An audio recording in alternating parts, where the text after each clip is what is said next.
Olá, bem-vindos à conversa. Hoje está connosco um goleador e um dos melhores jogadores a vestir a camisola 9 do Futebol Clube do Porto. Fez quase 380 jogos de azul e branco, quase 150 golos. Ele é Domingos Paciência. Domingos, obrigado por estares aqui à conversa hoje connosco, com os telespectadores do Porto Canal e, acima de tudo, com os adeptos do Porto, muitos deles que te viram jogar, nomeadamente a minha geração e ainda as gerações seguintes, e que viram os teus golos e que se lembram do Domingos jogador, hoje que és um treinador também com marca no futebol português. Começamos pelas tuas raízes, pela tua paixão pelo futebol, uma paixão que vem do bairro, que vem da rua, como tantos outros jogadores que curiosamente têm passado por aqui.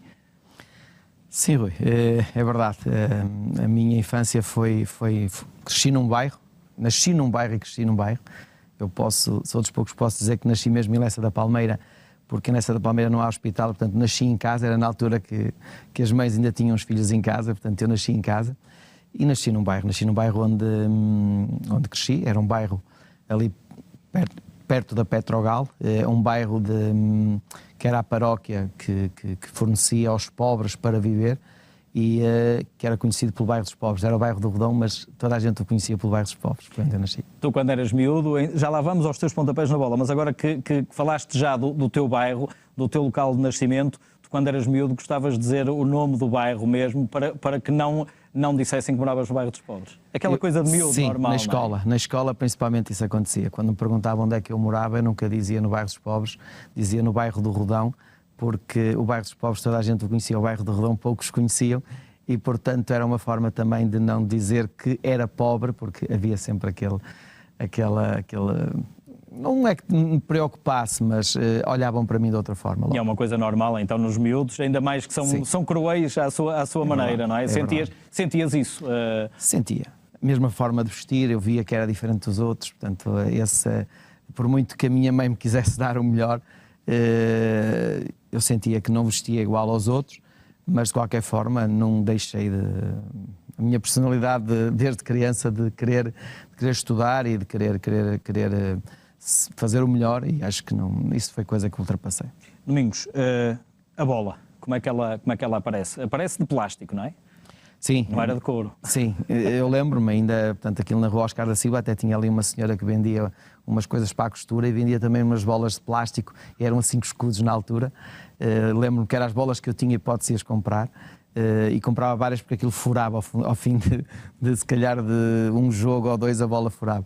Mas foi com a bola de plástico que praticamente comecei a jogar no meu bairro e com outras crianças. E como é que eram esses? Havia muitas crianças no bairro, se calhar favorecia também aqueles jogos de bairro.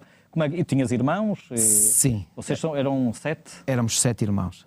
Eu sou o mais novo, portanto o meu irmão mais velho já tem cerca de 68, 69 anos. Eu sou o mais novo, já vim numa fase em que os meus pais não estavam à espera, já não contavam se calhar comigo. Tenho um sobrinho que é da minha idade, para verem. Portanto, a minha mãe criou um filho, criou um neto ao mesmo tempo. Mas éramos muitos irmãos e vivíamos ali num bairro onde jogávamos à bola, jogávamos contra outros bairros também. Eu lembro-me que eu era os mais novos, mas eles queriam sempre que eu fosse, porque eles já viam que eu tinha habilidade e queriam que eu acompanhasse sempre os mais velhos. Íamos jogar contra o bairro de Aldoar, contra o bairro da Biquinha, contra o bairro de Aldeia Nova. Havia ali bairros, portanto, que a gente fazia a dinheiro. Jogávamos a dinheiro, que era para ver se ganhávamos algo, e investíamos. Na altura era 20 escudos, e se ganhássemos trazíamos 40, portanto os outros também punham 20, e era assim. É engraçado, Domingos, numa altura em que, por exemplo, se fala até que o próprio Ajax está a recriar o futebol de rua na sua formação, temos passado por aqui Costinha, Maniche, que falaram aqui anteriormente, que cresceram a jogar assim. Há mesmo muito jogador com esta gente? Sim, eu acho que é diferente. Acho que crescer com liberdade. Eu sou um bocadinho crítico, hoje sou um bocadinho crítico em relação... Mas também é mais difícil haver essa liberdade de jogar na rua, há mais perigos, se calhar. Hoje é mais complicado, Acho que hoje tudo mudou, é outra geração, a informação é outra, os perigos são outros. É natural que esses espaços já deixaram de existir, criou-se condições para que isso também deixasse de existir, mas também a verdade é que onde se cresce é muito importante. Acho que a liberdade de crescimento e podermos não ser formatados muito cedo, e acho que a diferença é essa. Acho que o jogador que nasceu nesses meios não era um jogador formatado, era um jogador todo ele anárquico, inspirado, fazia aquilo que lhe apetecia. Hoje não, hoje acho que já se cresce de outra forma, com todo o respeito pelos trabalhos que se fazem hoje, mas hoje parece que caímos numa rotina e caímos numa formatação que leva e retira, na minha opinião, muita criatividade, que é aquilo que tem os jogadores de rua. Domingos, desde pequenino, ainda antes de falarmos na tua passagem pelo futsal e pela Académica de Lessa, tu já eras daqueles que fintava toda a gente e metia a bola na baliza? Era. Eu sempre fui muito agarrado à bola. Eu fui sempre daqueles que driblava e passava a bola a poucos. E depois, mais tarde, também vinha sentir isso um bocadinho na pele, já como jogador do Porto, que muitas das vezes também me assobiavam por isso mesmo, que exagerava em agarrar-me à bola, mas pronto, natural, fruto da idade. Depois, com o tempo, isso fui-me libertando e fui sabendo contemporizar e as coisas mudaram. Mas quando era miúdo, eu gostava de ter a bola só para mim. E curiosamente isso vem-te de algum gene brasileiro? Achas que vem? Tu tens uma parte brasileira em ti que se calhar pouca gente conhece. Sim, na minha família, o meu pai nasceu no Brasil. O meu pai, portanto, era um pai 6 ou 7 irmãos e a família emigrou para o Brasil, na zona de Manaus. E depois o meu pai voltou a Portugal com 11 anos e ele, juntamente com uma irmã, vieram de barco na altura, portanto também não havia dinheiro se calhar para isso, mas vieram de barco e portanto o meu pai até era conhecido pelo Carlos Brasileiro, em que a habilidade para a bola não era só eu, o meu irmão mais velho também tinha, foi jogador dos distritais, do Foz, do Pedras Rubras, portanto é um jogador a nível distrital muito conhecido, que era tratado pelo BR e diziam que tinha mais habilidade que eu. Depois também tive outro irmão também, que é o Arthur, também jogou no Pedras Rubras, no Lusitano Santa Cruz, também com habilidade. Portanto, felizmente, por um lado, só eu consegui ser jogador, mas gostava que eles também tivessem. Na altura olhava-se para o jogador brasileiro que era o que tinha o detentor daquela maior técnica, aquele que se agarrava à bola e que fintava toda a gente, não é? Sim, isso é verdade. Hoje a coisa está um bocadinho universalizada. Sim, é verdade. Em relação a isso, os tempos também são outros, e estava-me a lembrar de uma história de um irmão meu, do mais velho, que nunca tinha calçado umas botas, foi à experiência ao Lessa, calçou umas botas e não conseguiu jogar à bola. Não ficou porque não conseguia jogar à bola, porque ele estava habituado a jogar descalço, jogava tão bem descalço, mas para verem às vezes este momentozinho na vida de uma pessoa pode mudar e ele não conseguiu. Tu, por seres o último, se calhar já não jogaste descalço, mas tiveste que enganar a tua mãe um dia. Tive que enganar a minha mãe. Era isso que eu ia dizer. A minha mãe deu-me 300 escudos na altura, ou 400 escudos para comprar umas sapatilhas, e eu comprei umas botas de futebol daquelas de pitão de plástico. Era um espetáculo. Ela, quando soube disso, depois agora vais ter que ir para a escola com as botas, porque eu não te dou sapatilhas nenhumas e agora vais ter que andar com elas todos os dias. Sabes o que aconteceu? Ao fim do tempo os pitões desapareceram e eu escorregava, até caía com aquilo, que aquilo era plástico e não me segurava de pé, mas teve que ser, foi o risco que eu corri.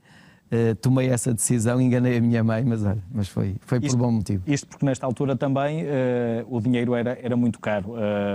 Principalmente para os teus pais. O teu pai teve uma queda, trabalhava na construção civil e ficou inutilizado para trabalhar e, portanto, era complicado para vocês, daí essa dificuldade também. Não era só na roupa, não é?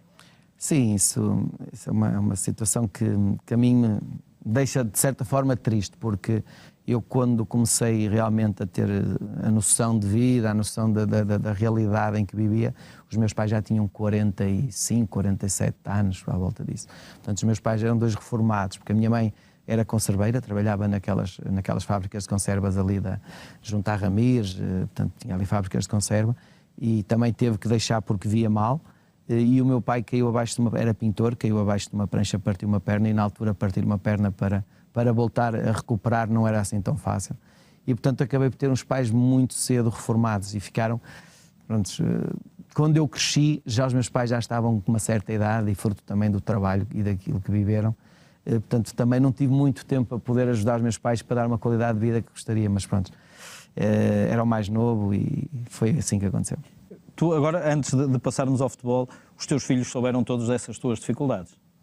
Quando digo souberam, na perspectiva de os alertar para que as coisas que eventualmente possam parecer fáceis não são. Sim, os meus filhos, se eu agora nem tanto, mas há uns anos atrás, sempre que nos sentávamos à mesa, eu contava-lhes histórias daquilo que vivi quando era criança, quando era da idade deles, e eles ficam ali pregados a olhar, a ouvir, porque realmente eles sabem onde é que eu nasci, conhecem o bairro, mas as histórias de bairro contadas parece que os agarra, porque parece eles vivem outro tempo naquilo que eu estou a contar.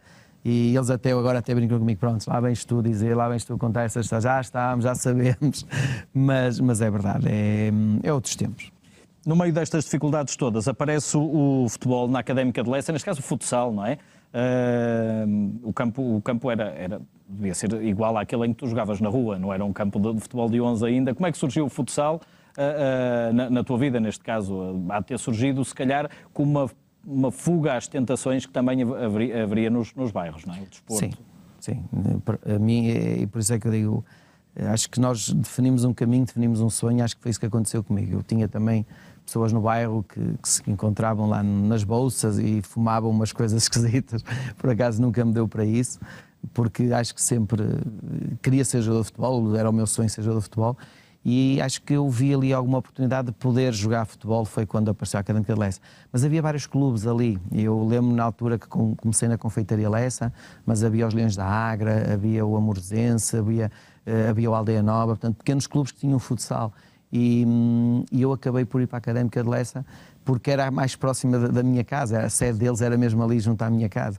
E portanto para mim foi muito importante ter aparecido a Académica de Leça. Apareceste tu, o Vítor Bahia, aparece logo contigo? Ou... Aparece um bocadinho mais tarde. O Vítor é depois naquele grupo de encontro de crianças pela zona, porque havia uns vizinhos ali próximo do Vítor que eram os que vendiam a batata frita na praia, falaram com ele, se ele queria jogar, e veio para a Académica de Leça, e o Vítor veio para a Académica de Leça, mas não veio como guarda-redes. Eu nunca mais me esqueço disto, vínhamos de um jogo qualquer, de um torneio, e vínhamos ali junto à Petrogal, e vinha eu, o Vítor, e vinha o outro guarda-redes, que era o Vítor também, que era dos Fraga, que era dali que vendiam os batatinhos. E então eu nunca mais que eles entraram numa discussão a dizer que um era melhor que o outro em termos de guarda-redes, e até que o Vítor tomou a decisão de que ia para a baliza, e o Vítor provou que era melhor que ele.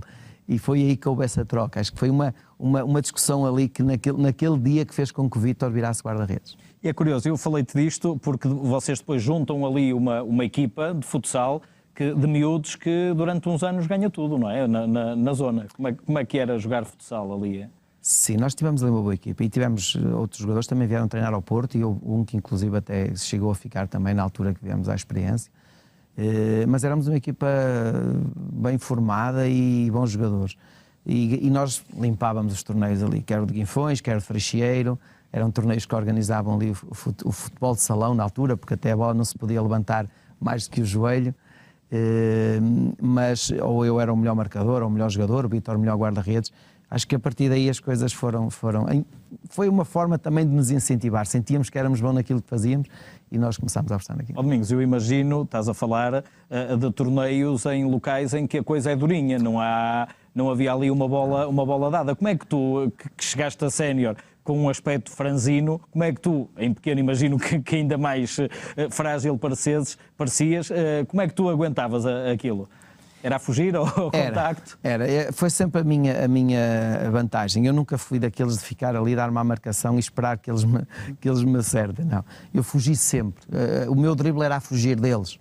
E, portanto, isso é a pior coisa que se pode fazer a um defesa ou a quem defende, é a fugir. E, portanto, eu acho que tive sempre essa artimanha para tentar sair dessas situações, e acho que foi isso que me ajudou muito. Se hoje o futsal, ou se na altura o futsal fosse o que era hoje, se calhar podias ter sido um daqueles artistas de... Não, eu jogava muito bem. Ricardinho. Eu jogava muito bem. E eu estou-me a lembrar de um torneio que o Artur Jorge não tinha a noção do que eu jogava aquilo. Fomos a um torneio a Zurique, um torneio de futsal com o Bayern de Munique, Lothar Matthaus, Rummenigge. Lembro-me disso. E então ele pôs-me a jogar, mas longe de pensar. Eu lembro que na altura foi o Sousa, foi o Frasco, foi a equipa toda. Foi transmitido na televisão, inclusive. E na altura o Artur Jorge não tinha noção do que eu jogava aquilo, então meteu-me e ficou admirado, até que chegou uma altura que ele já geria o meu esforço. E ele anda cá, descansa um bocadinho que entra já outra vez, porque eu jogava bem aquilo. E até não estava instituído prémio para melhor jogador, só havia para o melhor marcador e para o melhor guarda-redes, e eles instituíram o prémio para o melhor jogador e deram lá um valor, atribuíram uns francos suíços na altura, porque não estava previsto e eles acabaram por fazer isso, porque eu joguei muito bem aquele torneio. Isso ainda foi um bocadinho mais à frente, voltamos a recuar, já lá vamos.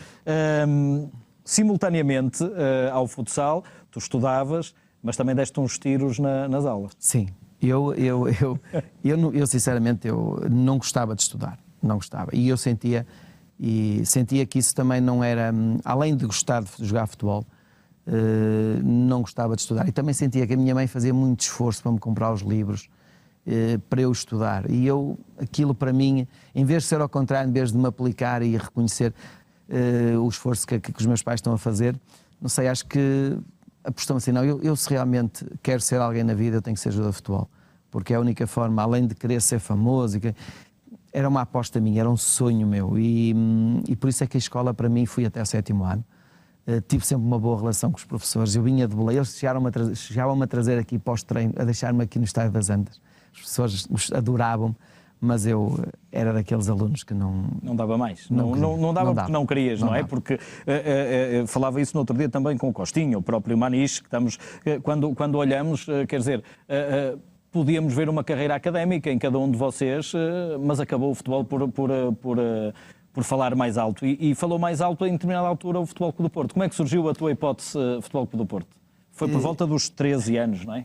Eu deixei de estudar mesmo, foi quando o Artur Jorge me puxou para a equipa principal, tinha 17 anos, treinavam de manhã, equipa campeã da Europa, e aí é que eu tive que deixar de estudar, porque eles treinavam de manhã, porque entretanto eu vim estudar para o Porto, andei a estudar num colégio em Santa Catarina, na altura o Sr. Artur Baeta tratou de me colocar nesse colégio, portanto aí é que eu deixei mesmo de estudar, foi quando comecei a treinar com a equipa principal. Mas eu quando cheguei ao Porto, vinha a experiência. Como é que surgiu essa hipótese? Foi um torneio no Estádio do Mar, em que eu já andava a treinar no Leixões e na altura o Leixões queria ficar comigo, era na altura do ser Oscar Marques. Eu fui lá à experiência, eles queriam ficar comigo, mas não era aquilo que eu queria. Não era o Leixões que eu queria. E então surgiu a hipótese do Porto, portanto, através do senhor da Académica, conhecia uma pessoa que trabalhava na Direção-Geral de Desportos, que era o professor Bessa Menezes. Depois o Bessa Menezes falou com o Jorge Vieira, e o Jorge Vieira foi ao Estádio do Mar ver a final do torneio. E quando me viu, gostou de mim e gostou do outro guarda-redes que brilhou, mas o outro guarda-redes que brilhou era da outra equipa. Que é aquele célebre problema que aconteceu. E disse, então vai o número 5, que era eu, da Académica, e vai o guarda-redes da outra equipa. Só que, entretanto, o Sr. Fernando trocou os guarda-redes. O Sr. Fernando disse, não, o guarda-redes bom é o Vítor Bahia, não é o Carlos. E então nós viemos ao Porto. Daí ele ser hoje ainda um bocadinho um pai desportivo para vocês, bem desportivo, Fernando Santos, sim, não é? Sim, é uma pessoa que acompanha-nos e nós temos que, não haja dúvida que temos que agradecer por aquilo que fez por nós e pelo tempo que disponibilizou enquanto criança. Estamos a falar com 8 anos, começámos com 8 anos na Académica de Leça, mas foi sempre uma pessoa que nos acompanhou e veio nunca mais me esqueço, quando descemos aquela rampa ali e que ia em direção ao departamento de futebol. Ao lado esquerdo tinha uma porta que se entrava ali, que dava também para o departamento de futebol, mas dava também para a rouparia. E quem é que estava à espera? O Sr. Costa Soares na porta. E pronto, lá chegámos, o Sr. Fernando disse, olha, estes 2 jovens são aqueles que são da Académica de Leça, vêm aqui à experiência. E nós ali ficámos logo sentido a olhar para aquilo. E eu nunca tinha vindo ao Estádio das Antas. Esmagados, não é? E ficámos a olhar muito, claro, nervosos. E ele vira-se para o Vítor e diz, tu és guarda-redes? A ti vou ter que puxar as orelhas porque para ser guarda-redes tens que crescer. E o Vítor logo assim todo atrapalhado e vira-se para mim e diz, e tu és ponta de lança? A ti vou ter que dar de comer porque tu és uma isca de fígado, tu não consegues, como é que tu vais jogar a bola com esse corpo? E eu fiquei assim, fogo, já me está para baixo. Mas pronto, eu acho que foi para nos ajudar, foi mais que um pai para nós. E como é que foi esse trial para vocês? Foi... Bem, todos sabem, porque como é que foi? Correu. Nós viemos cá em 80 e isto foi em 83,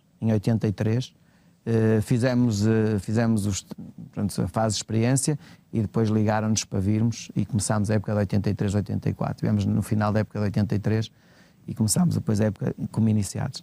A verdade é que ele tinha razão, que o Vítor tinha que crescer, porque o primeiro ano perdemos e perdemos com golos que eles chutavam por cima e o Vítor não chegava. Mas depois perdemos o primeiro ano de iniciados, mas depois juvenis e júniores ganhámos. Limparam tudo, Limpámos tudo. como se costuma dizer. Sim.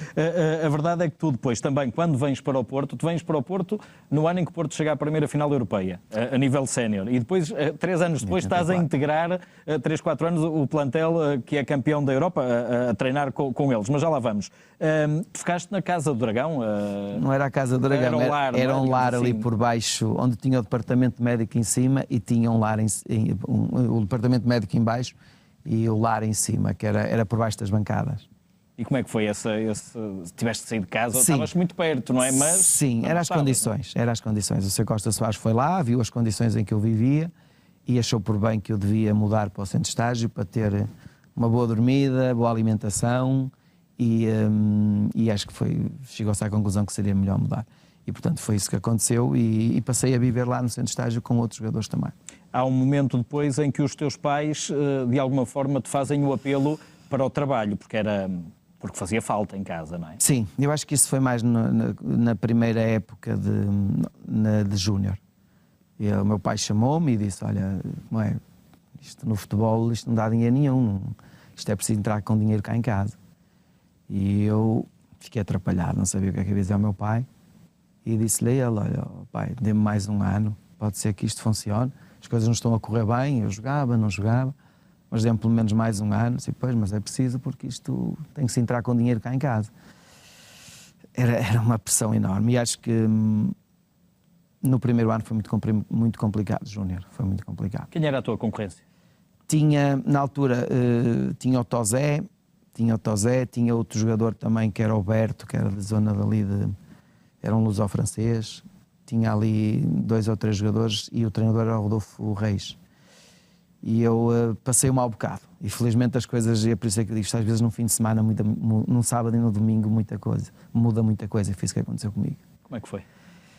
Eu andava a treinar a guarda-redes, porque eu em juvenis os meus colegas viam que eu tinha habilidade para a baliza também, porque eu entrava sempre em guerra com o Vítor, e lá nos bairros eu também ia à baliza, e como havia essa guerra, eu acabei também por evoluir como guarda-redes. E faltou um guarda-redes. E o Rodolfo perguntou no balneário quem é que aqui tinha jeito para a baliza. E eles começaram todos a olhar para mim. E eu disse, eu para a baliza?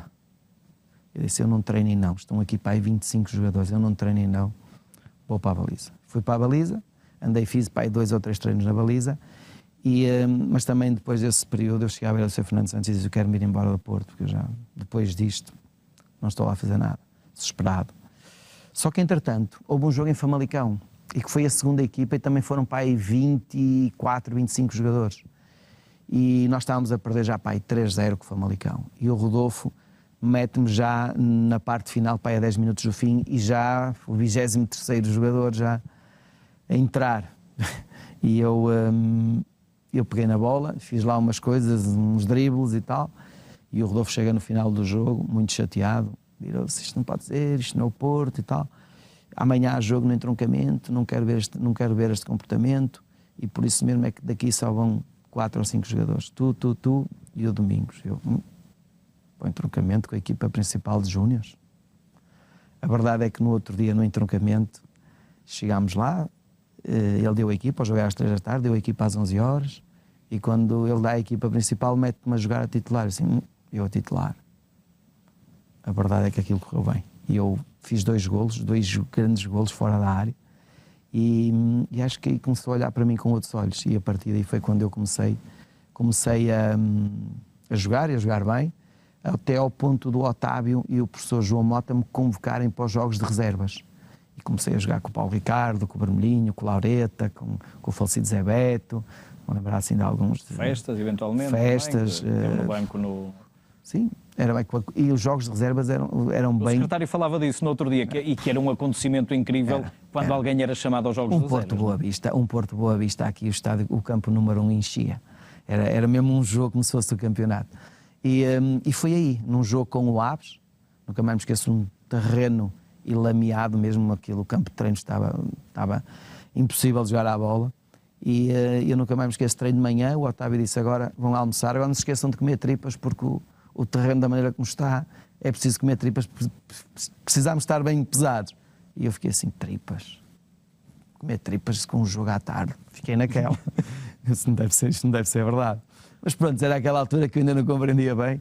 Mas a verdade é que eu joguei, fiz um jogo também, e a partir daí começaram a ver também com outros olhos, mesmo a nível da equipa principal, e foi quando eu comecei a treinar com a equipa principal. E antes disso, fizeste o teu primeiro contrato profissional, que foi o fazer valer a pena aquele ano que conseguiste convencer os teus pais a esperar. Sim. E a ti também, porque tu próprio já estavas a ficar descrente. Sim, eu aí fiz o contrato profissional.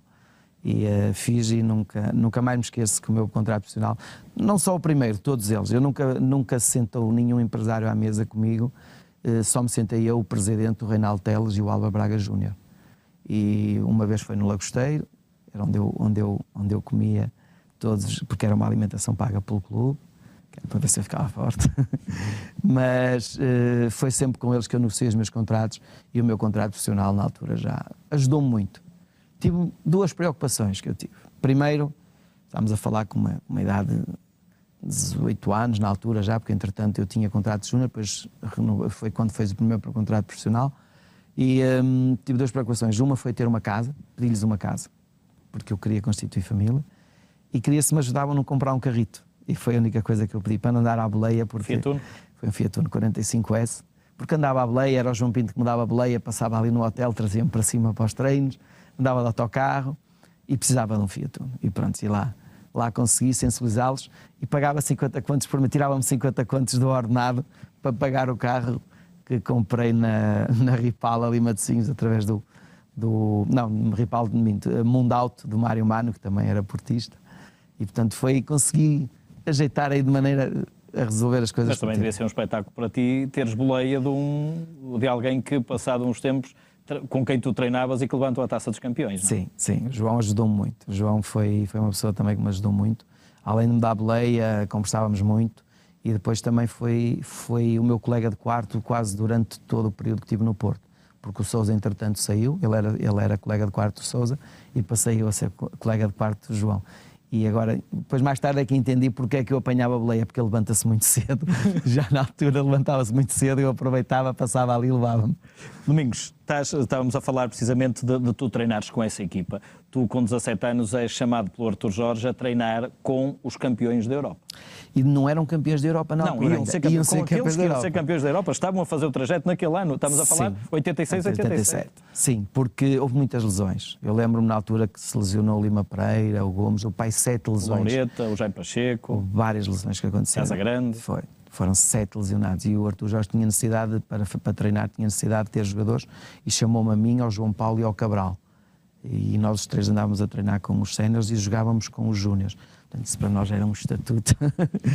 e claro, foi muito importante. Foi muito importante porque ele conheceu-nos, e nós também começámos a ganhar outra experiência, outro traquejo, mas foi muito importante. E o que é que tu pensaste naquele ano, quando estás em casa a ver a Taça dos Campeões Europeus, o Porto ser campeão da Europa, e tu pensaste, eu treino com esta gente no dia-a-dia, tenho 17 anos, o que é que tu pensaste? Para o ano eu vou fazer parte disto, ou temeste, tipo, para o ano vou ser emprestado, se calhar porque era normal seres emprestado, não é? Era o mais normal, provavelmente. Sim, é evidente que isso para mim já era o começo de um sonho. Eu diria que o sonho está muito mais perto daquilo que eu pensava.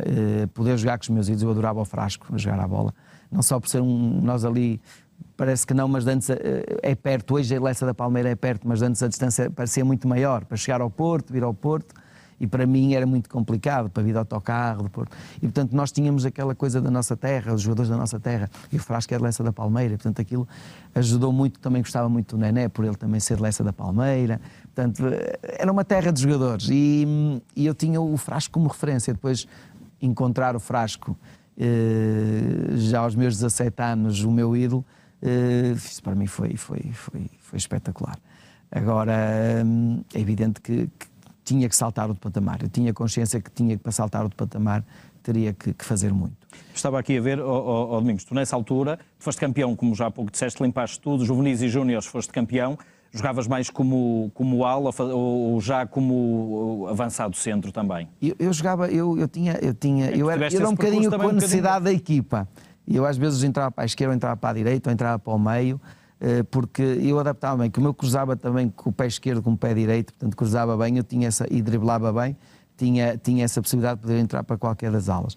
Mas qual era a tua perspectiva, qual era o teu foco na equipa do Porto em 87, 88 entre Vites? Qual era o teu foco? Era mais ponta de lança. Onde é que eu posso aqui era mais encaixar? Ponta de lança. Era mais ponta de lança, apesar de que na altura eu quando cheguei, com 17 anos vi o Casagrande, era o Gomes, era o Paulo Ricardo, era o Joari, depois o Madger, o Porto não tinha 2, 3 avançados, tinha pai 5, e portanto não seria fácil, não é? E por isso é que eu também via que poderia ser emprestado, porque não havia muito espaço para mim. Mas depois, e aí o presidente foi espetacular, porque sentiu que havia muitos pedidos para eu ir, que era desde o Marítimo, que na altura reuni com o Carlos Pereira, que é hoje o presidente do Marítimo, reuni com ele ali no Sheraton, que era o FAF que também me queria, era o Barzinho que também me queria. Portanto, havia vários clubes e o presidente disse assim, mas afinal, porque é que querem tanto este miúdo? Não, ele vai ficar aqui. E foi a minha sorte, acho que aí foi a minha sorte. Não foi fácil jogar, comecei a jogar a partir de uma determinada altura, mas ainda fiz 15 jogos nesse ano e o Porto limpou tudo, foi campeão nacional, Taça de Portugal, Super Taça Europeia. Só com uma derrota em Alvalade em 38 jogos, porque eram 38 jogos, melhor 88 golos marcados, ganhou a Intercontinental, não é? Ganhou a Intercontinental, a Super Taça Europeia. Domingos, foste estrear ao Alentejo. Foi, a primeira convocatória. Foi porque o Mazer lesionou-se também e ligaram-me à última da hora. Os telemóveis não tinha telemóvel, ligaram para o hotel para falar comigo e fui para Elvas. Foi em Elvas. Em Elvas, com o Moura? Que fiquei de fora. Não, a tua estreia é com o Moura. Não, com o Moura. Primeira convocatória foi para Elvas, substituí o Mazer. E depois a jogar foi com o Moura. Foi com o Moura para a Taça de Portugal. Ou seja, hoje é muito pouco provável teres que ir, não é? Naquela altura ainda havia clubes, nomeadamente até o Elvas. O Moura era mais um clube que só jogavas para a Taça, mas o Elvas chegou a estar na primeira divisão, como tu dizes. A tua estreia nas Antas é com o Marinhense, em que entras? Eu quando te pergunto... Não, acho que é com o Elvas. Para o campeonato. Primeiro golo com o Elvas, mas estreias-te com o Marinhense, entras para o lugar do Jaime Magalhães. Pelo menos da pesquisa que eu vi, has de ter entrado uns minutos para o lugar do Jaime Magalhães, provavelmente para estreia. Por isso é que há pouco te perguntava. Mas esse jogo não foi oficial. Esse jogo não sei se era um jogo da Taça, que era capaz de ser um jogo da Taça. Não era do campeonato, era da Taça. É capaz. Estreia nas Antas, mas para a Taça, com o Marinhense. É capaz. E por isso é que eu te perguntava ao foco há pouco, porque tu para entrares para o lugar do Jaime Magalhães, has de ter entrado para jogar ali mais à direita, não é? Sim. Eu entrei várias vezes. Depois é que chega com o Elvas e o teu primeiro golo. Tu jogas... Aí entra a substituir o Sousa. E como é que foi? Quer dizer, tu procuravas o teu primeiro golo nas Antas, não é? Sim, eu primeiro era estrear-me, acho que para mim foi o melhor que me podia ter acontecido. E depois entrar e a 10 minutos do fim substituir o Sousa. O golo é verdade que não é difícil, foi um golo de encostar, mas é preciso estar lá. Mas de qualquer maneira foi espetacular, foi a melhor coisa que me podia ter acontecido e ajudou-me muito, porque daí para a frente as coisas mudaram muito. Na altura também já estava na equipa o Raudney, no ano seguinte entrou o Rui Águas, tu tiveste sempre muita concorrência neste teu início. E tu sabes quantos campeões da Europa estavam nesse 11 quando tu jogaste? Não. Estavam 9. 9 tinham sido campeões da Europa. Tinha sido o Futre e o Madger, todos os outros estavam ainda na equipa. Portanto, o teu trajeto não é... Tens noção disso, não é muito normal. Teve essa intervenção do Presidente, mas não foi muito normal não ser emprestado. Estamos a falar o Folho, o secretário, o Jorge Costa, o Fernando Couto, andaram 2, 3, 4, chegaram a andar 5 anos fora. Ricardo Carvalho... Tu vivias sempre com esse fantasma, digamos assim, nesses primeiros anos, não que fosse negativo, mas de teres que sair para ir jogar? Vivi. E houve uma altura que pedi também para falar com o Presidente, queria-me ir embora. A seguir a um jogo, pedi para falar com ele e disse, portanto, eu não estou contente, eu quero me ir embora. Ele, pronto, tem calma, que a gente está a resolver e tal. Ele não me disse que não disse que sim, que tinha que ir embora. Mas a verdade é que as coisas voltaram a melhorar. Mas são decisões que nós tomamos porque queremos jogar e queremos crescer. E pronto, e há momentos que nós estamos mais frágeis e reagimos um pouco a quente, e aconteceu uma vez isso comigo.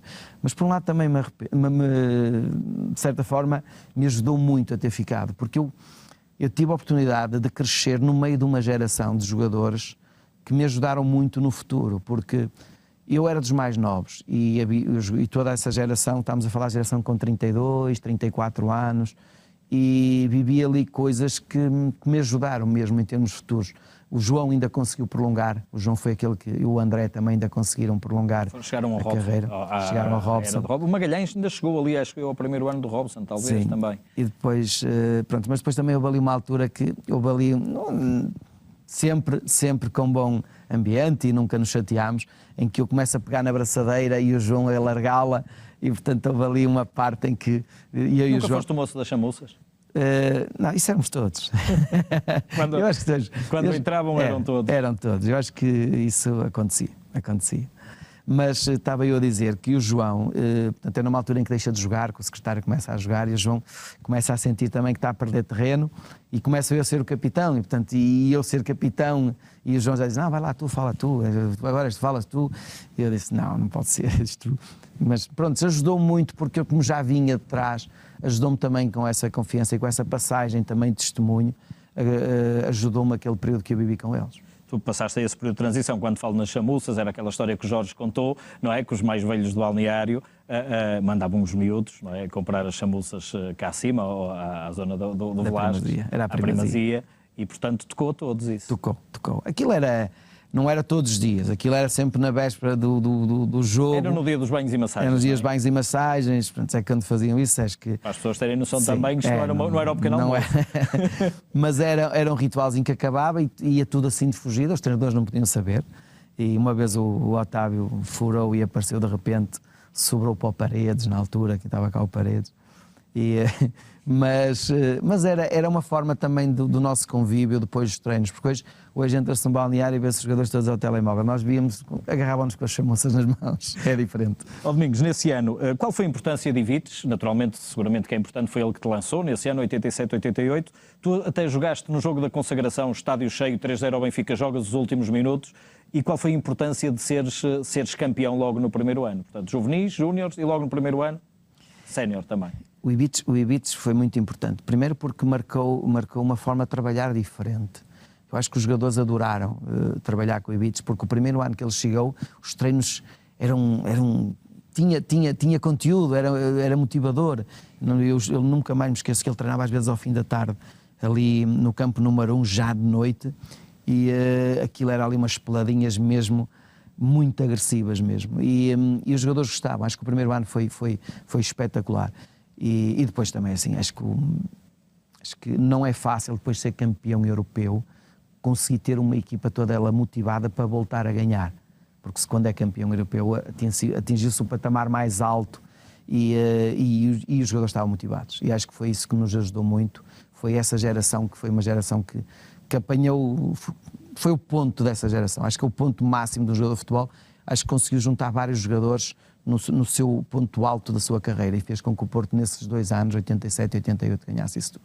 No ano seguinte, Quinito, de início, entra o Rui Águas, ainda está o Gomes, portanto, concorrência forte, e depois a meio entra o Artur Jorge, portanto, são 2 treinadores. Tu és, apesar da concorrência forte, tu és a aposta dos 2, porque fazes mais de 30 jogos. Não estamos a falar de jogos completos, uns a entrar, outros completos, outros que depois eras substituído, e fazes 6 golos, o que não era mau para quem tinha ali aquela concorrência tão pesada. Sim, era uma concorrência de transição que se percebeu depois que era transição. Tinha o Madger, tinha o Gomes, o Madger ainda estava. Sim, tinha o próprio Jorge Plácido, que jogava muitas vezes a ponta de lança também, tinha o Raudney, tinha várias pontas de lança, é verdade. E eu nesse ano, assim, eu olhava para aquilo, eu partia sempre em último, não é? Eu praticamente olhava assim, eu serei sempre o ponta de lança, o 6º ponta de lança ou o 5º ponta de lança.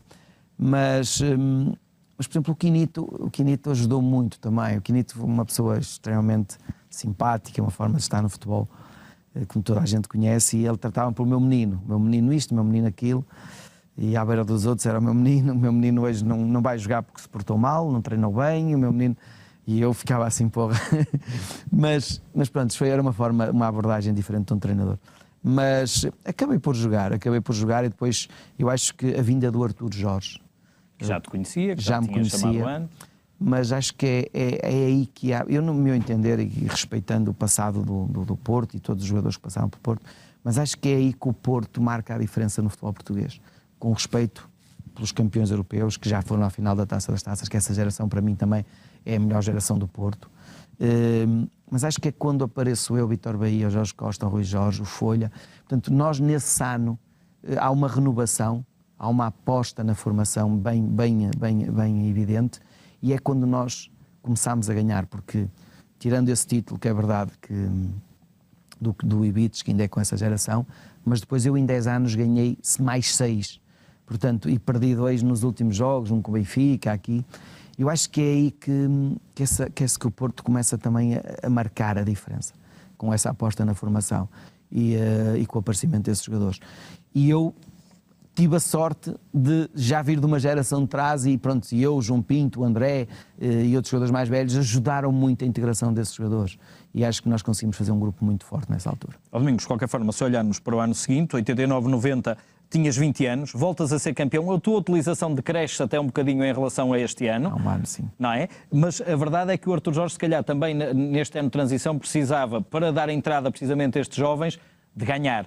Primeiro ganhar e, portanto, também ter que apelar aqui a alguma experiência, entretanto. É quando vem o Rui Águas, quando vem o Dito e portanto, ou melhor, vieram com o Quinito, mas ainda continuaram.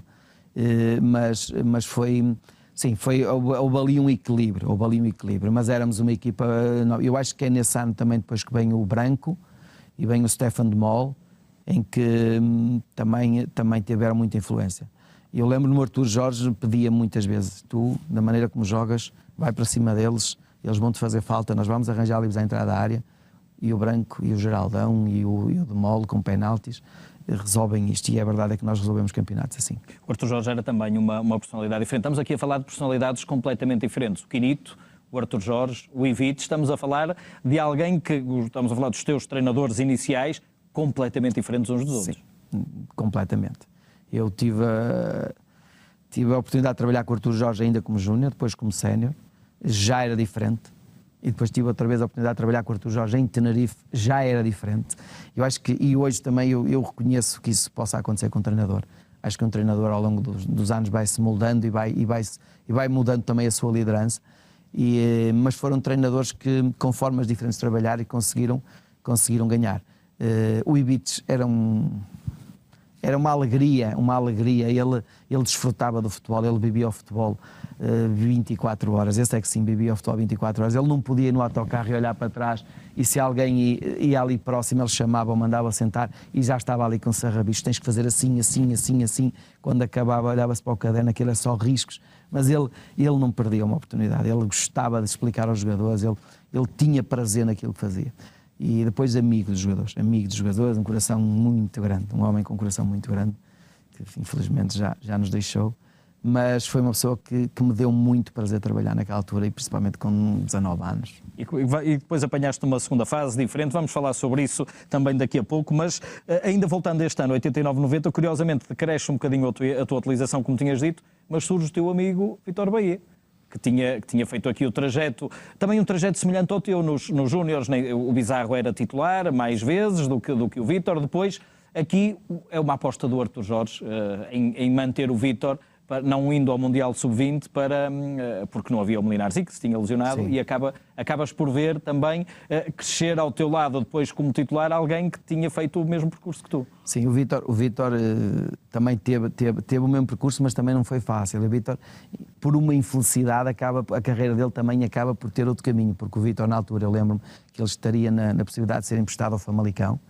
e ele teve um problema num braço, e acabou por perder o Mundial, ficou cá a recuperar, e entretanto recupera e não recupera, o Vítor fica no plantel e acaba por ter que ser utilizado por uma questão de necessidade. Eu nunca mais me esqueço que íamos para um jogo em Guimarães e o José Molinarzi, que lesionou-se atrás da baliza, deu cabo de um braço e tiveram que chamar o falecido Zé Beto, na altura, que já faleceu.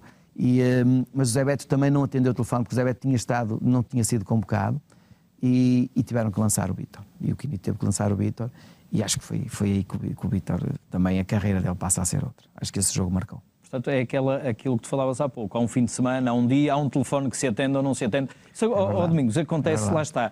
Tu, por exemplo, às vezes as pessoas olham e dizem assim, se calhar o Domingos é um tipo que, se fosse emprestado, podia não ter voltado ao Porto. Porque quem olha para ti vê em ti um jogador de equipa grande. Tens noção disso? Tenho. Que se calhar se tens ido para aqueles peladões que ainda havia e que se calhar não ia ser a mesma coisa. Tenho. Eu tenho noção disso e digo isso às vezes em conversa com amigos e com os meus adjuntos, e digo,